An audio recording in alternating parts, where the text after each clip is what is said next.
एक गरीब आदमी को कर्ज की ज़रूरत पड़ गई, 1000 दिनार चाहिए। मैं कह चुका हूँ कि दिरहम चांदी का होता था, दिनार सोने का। अब 1000 दिनार लेना है। तो जिस बंदे से उसने कहा, अगरचे वो नेक बंदा था, उसने कहा यार 1000 दिनार दे दो। तो कहने लगा कोई गवाह है तेरे पास? वो कहने लगा गरीबों का गवाह कौन होता है?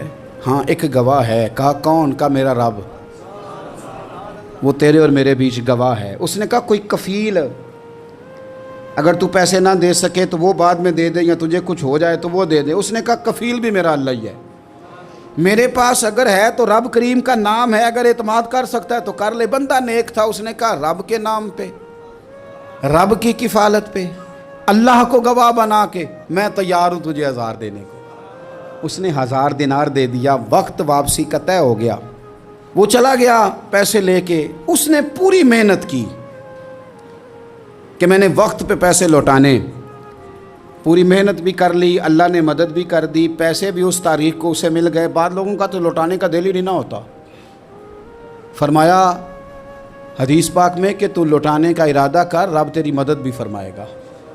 लेकिन यहाँ बहुत सारे लोग कहते हैं खैर है, इरादा ही नहीं। तो फिर जिस तरह का बंदे का गुमान हो, रब भी उसी तरह का मामला फरमाता है। उसने पैसे जमा भी कर लिए और वापस देने को तैयार भी हो गया, लेकिन रास्ता बहरी जहाज़ का था, कश्ती का था, दरिया के रास्ते वापस आना था।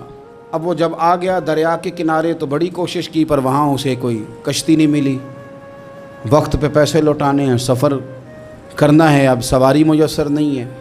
सोच सोच के परेशान था कि मैंने तो अल्लाह के नाम पे लिए। अचानक दिल में एक तजवीज़ आई। उसने एक लकड़ी ली, लकड़ी को अंदर से खोला, 1000 दिनार उसमें भरा। बुखारी पढ़ रहा हूँ। और साथ एक ख़त भी लिखा कि यार मैं पैसे पहुंचाना चाहता था पर मुझे कोई चीज़ नहीं मिली दरिया के उस पार आने, अल्लाह के नाम पर तेरी तरफ रवाना कर रहा हूँ। और ये कह के वो लकड़ी दरिया में रख दी।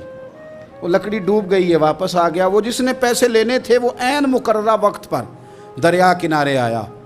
सुबह से सरे शाम तक उसने इंतज़ार किया। दिल ढलने लगा तो दिल में ख्याल आ गया कि यार नहीं, उसने देने ही नहीं, झूठा वादा कर गया, पहुंचा ही नहीं वक्त पे। अब जब वापस लौटने लगा तो अचानक दरिया में एक लकड़ी तैरती हुई दिखाई दी। कहने लगा ले जाता हूँ, शाम को रोटियां पकाने के काम आएगी, ईंधन बना के जला लूँगा, हंडिया पक जाएगी। लकड़ी उठा के जलाने के लिए घर लाया। गुमान था कि वो नहीं आया वादा करके। अल्लाह को कफ़ील और वकील बना के और गवाह बना के फिर भी नहीं आया। लकड़ी लेके घर गया, बुखारी है। और जब उसको चीरा ना कि मैं इसकी आग जलाऊंगा, खोला तो अंदर से 1000 दिनार भी निकल आया, ख़त भी निकल आया। अब ज़रा समझना, उसके दिल में बात किसने डाली कि तू लकड़ी में पैसे डाल दे?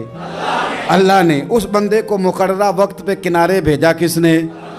लकड़ी सिर्फ उसी के हाथ आई तो ये बंदोबस्त किया किसने?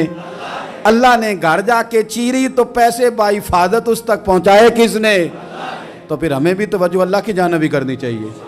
हमारे पे दिल की तवज्जो रब की तरफ ही होनी चाहिए ना। हमें इधर उधर जाने की, देखने की, बंदों पर गौर करने की ज़रूरत क्या है?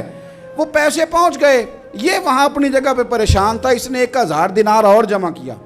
फिर दोबारा एक दिन दरिया किनारे आया, कश्ती मिल गई, बैठ के अपने उस भाई के पास आया। कहने लगा देखना मुझ पर बदगुमान ना होना, पैसे उस तारीख को भी जमा कर लिए थे। दरिया पे आया था पर कश्ती नहीं मिली थी। फिर मैंने ना लकड़ी में डाल के, खत डाल के तेरी तरफ भेज भी दिए थे, लेकिन आज मैं फिर लेके आ गया हूँ। वो कहने लगा खुश हो जा, जिस रब को तूने मेरा और अपना गवाह बनाया था उस रब ने मेरे तक पहुँचा भी दिए हैं। जब लोग अल्लाह को गवाह बनाते हैं, रब की जानिब अपनी तवज्जो करते हैं, अपनी चाहतों, ख्वाहिशात और अपनी सारी चिट्ठियाँ अपने रब करीम की रहमत की तरफ रवाना करते हैं, फिर अल्लाह अपने बंदों को मायूस नहीं करता। अल्लाह अपने बंदों को नवाज देता है। अल्लाह तबारक व तआला अपने बंदों पे करम नवाजी करता है।